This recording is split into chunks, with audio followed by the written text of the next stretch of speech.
ازيكم عاملين ايه؟ النهارده جايه انقل لكم تجربتي عن مخمريه كان عليها ضجه جامده قوي الفتره اللي فاتت على السوشيال ميديا. المخمريه دي اسمها لمسه حرير، زي ما انتم شايفين كده، ده شكلها. هي دي اشهر شكل فيهم، تمام، اللي هي اللي لونها احمر في ذهبي. تمام، دي اسمها ليله العمر. تمام، بالشكل ده اهي. هي المخمريه دي المفروض ان هي سعودي مش مصري. عبارة عن سيرم بيتحط على شعرك، على بشرتك، على جسمك، على اي حاجة، عشان طول الوقت تبقى ريحتك كويسة. تمام، بدل ما كل شوية مثلا نحط برفيوم بتاع كده. انا بس في حاجة لفتت نظري، اولا هي سعرها مش رخيص، يعني ممكن بتمنها تجيبي برفيوم، تجيبي اي حاجة تانية ممكن برضو هتقضي الغرض. هي ب75 جنيه. تمام. آم، مش عارفة يعني. انا حطيتها، هي يعني هي ساعة ساعة مش اكتر من كده. بعدها يعني حسيت كأني ما حطيتش حاجة، اللي هو عادي يعني. عارفين يعني في زي ديودرنت مثلا، بتحطي كل ساعة مثلا عشان الريحة بتروح، او المفروض ان انتي تغيريها كل ساعة، هي حاجة زي كده. انما هي ريحتها مش ثابتة طول اليوم ولا اي حاجة خالص، يعني كتير عليها قوي سعرها والضجة الكبيرة اللي كانت معمولة عليها.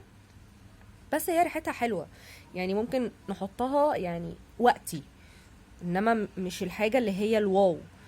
فاهمين؟ هي بالشكل ده كده اهي. بصوا، هو بنضغط عليها كده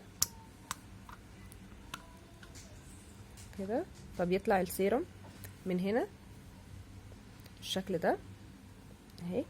وهنا تتفتح. وانا بصراحة يعني قابلت معاناة في طريقة فتحها دي، لان هي المفروض بنفتح اتجاه اليمين، هي دي بتتفتح العكس بالشكل ده اهي. برضو لفت نظري فيها حاجة، هي ناقصة، يعني هي مش مليانة لاخرها. فانا مش عارفة ده عيب فيها ولا ايه، بس بصراحة لا، هي يعني كانت مقفولة جامد، هي ما كانتش بتتفتح. لدرجة ان انا يعني رحت المكان اللي انا جبتها منه عشان يفتحوها لي، فبصراحة لا حرام، يعني هي مقفولة جامد، بس واضح ان يعني ده تعبئة من الشركة نفسها المصنعة ليها بالشكل ده.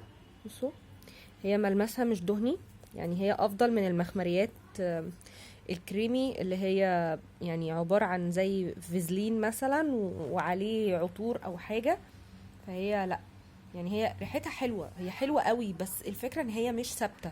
يعني الضجة اللي معمولة عليها ان هي ثابتة وبتقعد معاكي 24 ساعة، ما فيش الكلام ده. ما انتي يعني مع الحركة ده، انا كمان كنت حطاها وانا في البيت، فهي قعدت ساعة. يعني انا لو بره مثلا وبتحرك وبعمل مجهود وبتاع، يعني هي ممكن يعني للحظة هتغطي مثلا على، يعني على ريحة عرق او حاجة، انما ان هي تقعد طول اليوم، لا هي مش بتقعد طول اليوم خالص. هي محتاجة ان انتي كل شوية هتجدديها، بس مش اكتر. اتمنى ان انا اكون افدتكم، اتمنى ان انا ما اكونش طولت عليكم. لو حد ليه تجربة يكتب في الكومنتات. ولو حد عايز يسأل على حاجة برضو يكتب لي في الكومنتات، واشوفكم المرة اللي جاية في فيديو جديد.